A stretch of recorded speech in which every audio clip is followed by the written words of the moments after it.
बिहार में अभी एक बड़ा ट्रेन हादसा टल गया। कटिहार से कामाख्या की ओर जा रही उदयपुर कामाख्या एक्सप्रेस ट्रेन बुधवार एक हादसे का शिकार हो गई।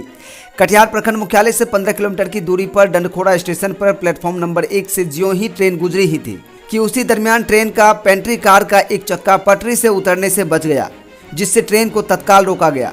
यह घटना कटिहार रेलखंड पर डंडखोरा स्टेशन के पास घटी और फिलहाल किसी बड़े नुकसान या जानहानि की सूचना नहीं है। पूर्वोत्तर सीमांत रेलवे के कटिहार वारसोई रेलखंड के डंडखोरा रेलवे स्टेशन के आउटर के पास 19,615 उदयपुर कामाख्या कवि गुरु एक्सप्रेस का अंतिम डब्बा पटरी से उतरते रह गया। दर्जनों स्लीपर को क्षतिग्रस्त करते हुए फिर पॉइंट के पास पटरी पर चढ़ा। बोगी की पटरी से उतरने के बाद तेज आवाज से हजारों यात्री डर गए। अफरा तफरी मच गया। हालांकि ये घाट की तत्पर टल गया। कटिहार से कामाख्या की ओर जा रही उदयपुर कामाख्या एक्सप्रेस ट्रेन बुधवार एक हादसे का शिकार हो गई। कटिहार प्रखंड मुख्यालय से 15 किलोमीटर की दूरी पर डंडखोरा स्टेशन पर प्लेटफॉर्म नंबर 1 से ज्यों ही ट्रेन गुजरी ही थी कि उसी दरमियान ट्रेन का पेंट्री कार का एक चक्का पटरी से उतरने से बच गया, जिससे ट्रेन को तत्काल रोका गया। यह घटना कटिहार रेलखंड पर डंडखोरा स्टेशन के पास घटी और फिलहाल किसी बड़े नुकसान या जानहानि की सूचना नहीं है।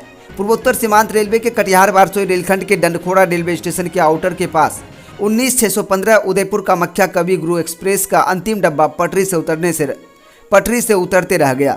दर्जनों स्लीपर को क्षतिग्रस्त करते हुए फिर पॉइंट के पास पटरी पर चढ़ा। बोगी की पटरी से उतरने के बाद तेज आवाज से हजारों यात्री डर गए। अफरा तफरी मच गया। हालांकि ये घाट की तत्परता से रोकी गई। पीएम न्यूज के लिए सूरज कुमार की रिपोर्ट। ट्रैक पर काम चल रही थी, ऐसा लग रहा है कि काम चल रहा था, जिसके कारण से कंस्ट्रक्शन का कुछ काम भी चल रहा है यहाँ पे। इस काम के दरमियान में इसी एक नंबर से ट्रेन भेजने क्या कारण रहा? नहीं, काम को जो वैसा काम है जिसमें ट्रैक को ब्लॉक करने की जरूरत पड़ती है तो उसके लिए ब्लॉक मेमो दिया जाता है, पर ये काम केवल पैकिंग और लिफ्टिंग का काम था, इसलिए ब्लॉक नहीं लिया गया था, जो पता चला है। जहाँ देखा जाए पैकिंग खुला हुआ तो लीवर फेंके हुए हैं और नहीं, वो कुछ हैंगिंग पार्ट का इशू हुआ है, तो हैंगिंग पार्ट से प्रोबेबल केस है कि हैंगिंग पार्ट से पेंडोल क्लिप में हिट किया है।